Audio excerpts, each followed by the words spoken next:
Hello everyone and welcome to this video. Today we're going to continue on C++ types, which include Boolean and integer, and we're going to cover them all today. And so first, if we want to convert from Boolean to integer, there is a way to do that. So the following actions are possible but generally not recommended. And so values of type bool can be assigned, or Boolean can be assigned to integer variables. And so true is stored as 1 and false is stored as 0. And so values of type int can be assigned to Boolean variables. And so any non-zero integer is stored as true, and 0 is stored as false. And so this is the conversion between the two. And now there is arithmetic. Arithmetic is performed with operators, and so there is the plus sign for addition, minus sign for subtraction, the star for multiplication, and the slash for division. And so, example, storing a product in the variable total weight. Total weight equals 1 weight times number of bars. And so the star means multiplication in C++. And so there are results of operators. Arithmetic operators. Arithmetic operators can be used with any numeric type. And an operand is a number or variable used by the operator. And so result of operator depends on the types of operands. If both operands are integer, the result is integer. So if we multiply integer by integer, we get an integer. Divide, we get an integer. If we add, we get also an integer. However, if one or both operands, the variables that are in question or used in an operation, if they are both, one of them or both of them are doubles, the result is a double. And so division of doubles. Division with at least one operator of type double produces the expected results. And so double divisor, dividend, and quotient. If we say that divisor is 3 and the dividend is 5, and the quotient is dividend by divisor, the quotient is going to be 1.6666. And this is because our divisor and dividend, they are both doubles, and so the quotient should be a double also. And the result is the same if either the dividend or divisor is of type integer. If one of them is a double, the result is going to be same. But if both of them are integers, then the quotient is going to be an integer. Now division of integers. So be careful with the division operator. Integer over integer produces an integer result, which is true for variables or numeric result as constants. Integer dividend, divisor, and quotient. So dividend equals 5 divisor 5, 3, and the quotient is dividend by divisor. The value of the quotient is 1, not 1.66. And so integer division does not round the result. The fractional part is discarded. And so there are integer remainders. So the remainder operator gives the remainder form from integer division. And so integer dividend, divisor, and remainder. The dividend is 5, divisor is 3, and the remainder is just dividend, and then the sign here, the percent sign, divisor, which is the modulus. This is called the modulus operator. And the value of the remainder is 2. So this gives us the remainder of the division.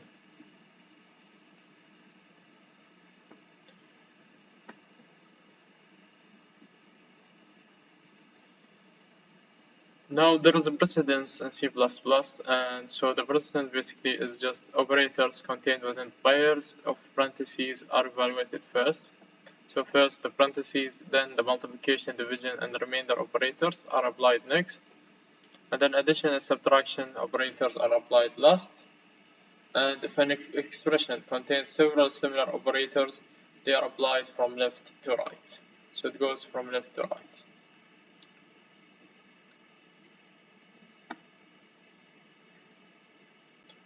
And similar means like plus, minus, or multiplication, division, modulus, or parentheses.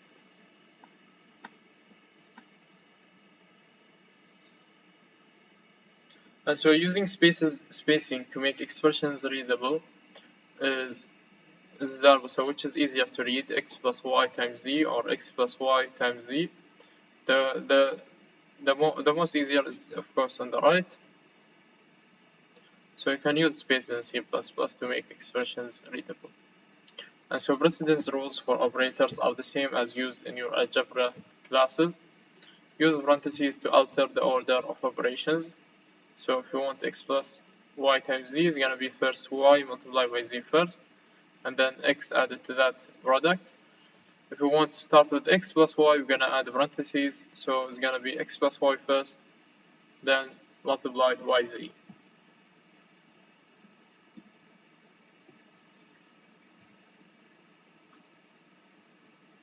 Now we have the operator shorthand, augmented assignment operator.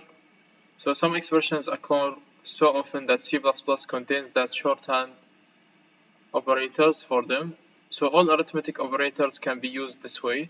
So plus equal count equals count plus 1 becomes count plus equal 1. So it's basically the variable added to is equal the variable added to a number.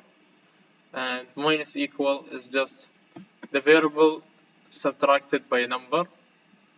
And so multiplication equal bonus is the variable multiplied by a number. Division becomes as time divided by the number, time divided by, so this is basically time equals time divided by factor.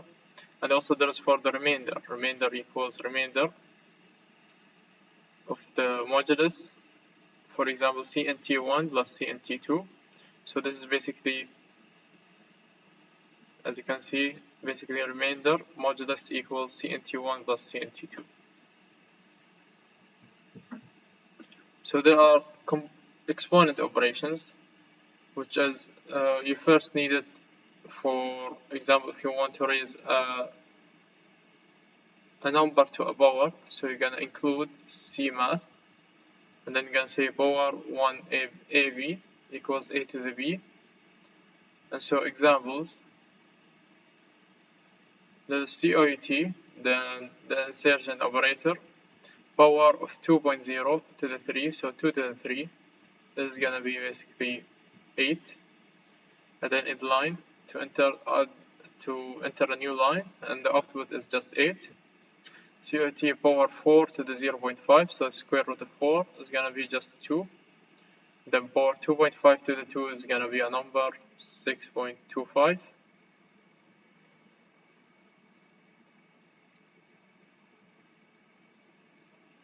And then power 2.5 to the power of negative 2, so 1 over 2.5 all squared, 1 over 6.25, which is 0.16.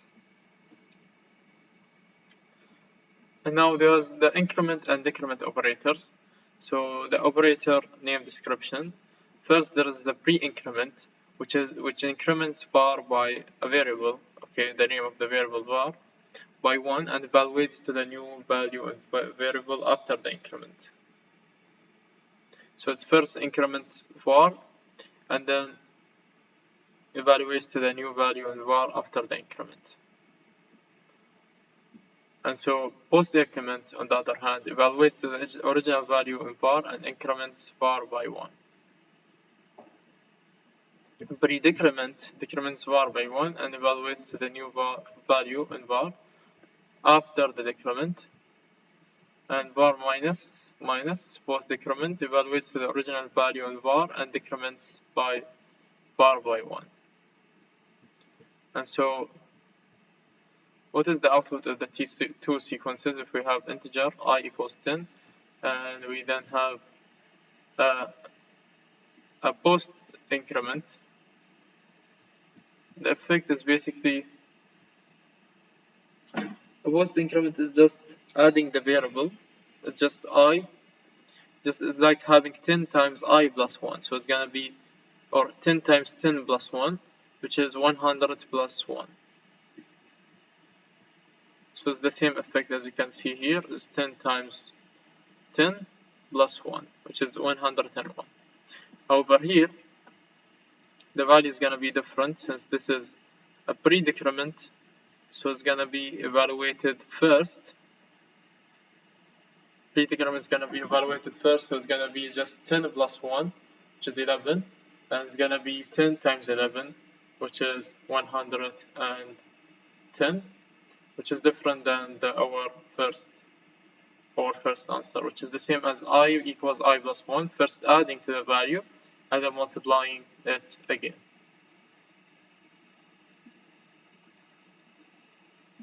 Now they are named constants. A named constant is an identifier that represents a permanent value. So const data type is constant name equals value, and const double pi equals 3.1415. So this is basically saying that this value is a constant and it cannot be changed.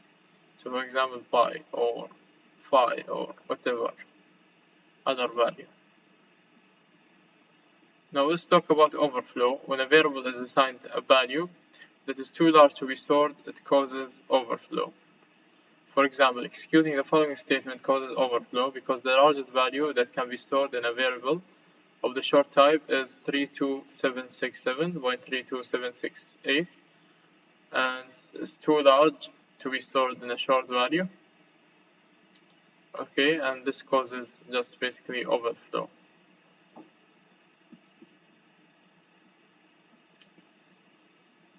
And the largest value that can be stored in a short is 32767, and here we are storing 32768, which causes overflow of the variable.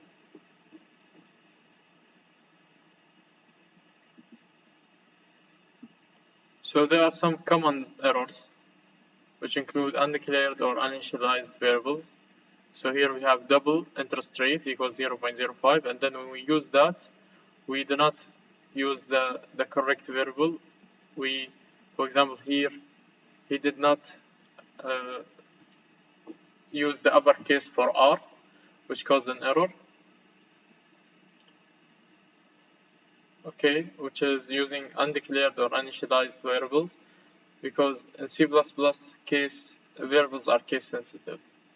And so there is also integer overflow, is just using short value and then adding a value that's more than possible to store.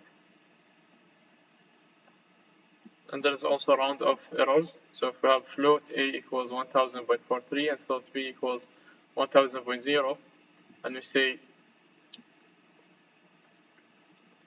COUT insertion operator 1 minus B, insertion operator in the list displays 0.42999, which is not basically the correct answer. The correct answer is 0.43, and this is an error that we need to consider and take into consideration, which is around of error.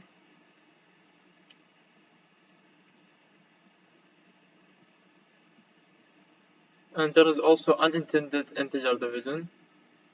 So if we say double average equals number 1 plus number 2 divided by 2, and we print out then the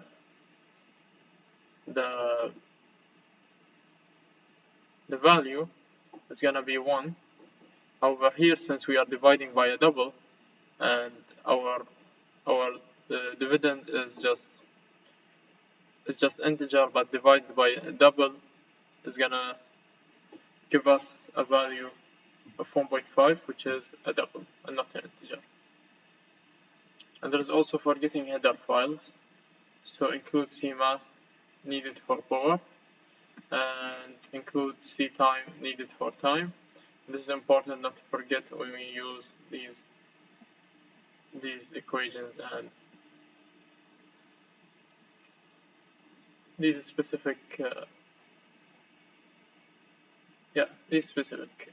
functions. And so there is example is converting seconds to minutes. Wants us to write a program that obtains minutes from seconds and promotes the user to enter the number of seconds, display the number of minutes and remaining seconds. And there is also example 2, counting monetary units, which prompts us to write a program that prompts the user to enter a money amount in decimal representation dollars and cents, and then the program outputs a result listing the monetary equivalent in single dollars, quarters, dimes, nickels, and pennies. And so dollar equals 100 cents, quarter equals 25 cents, dime 10 cents, nickel 5 cents, and penny 1 cent. And so we have our example: input 11.56 and the output is $11, 2 quarters, 0 dimes, 1 nickel, and 1 penny, as you can see.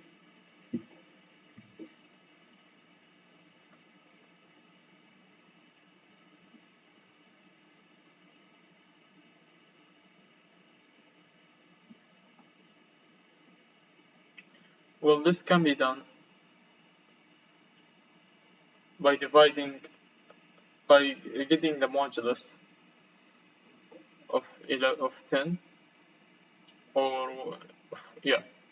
So we can multiply this by 100 to get the amount in pennies, and then take the modulus of that to 100, and so yeah, to get it in pennies or cents. And then when we get that, we get the amount of dollars. We divide by 100 again to get the amount in dollars, and then we subtract that to get then the quarters, the dimes, the nickels, and the pennies again.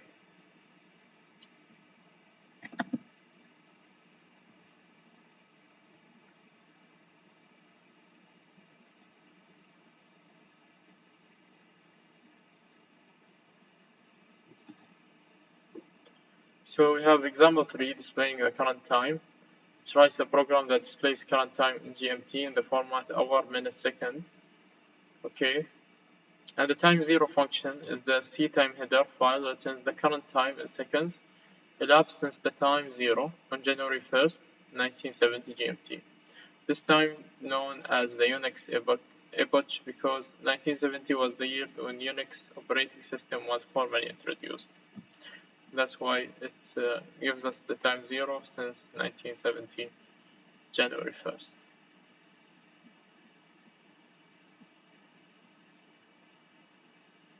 And these are all the types: short, integer, long, float, double, long, double, and all the values and the size range, precision, and the memory used.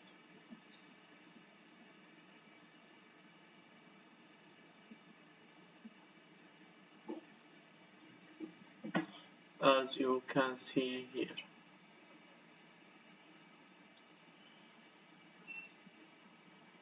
Thank you all for watching. I hope you like this video, and hopefully see you in the next video.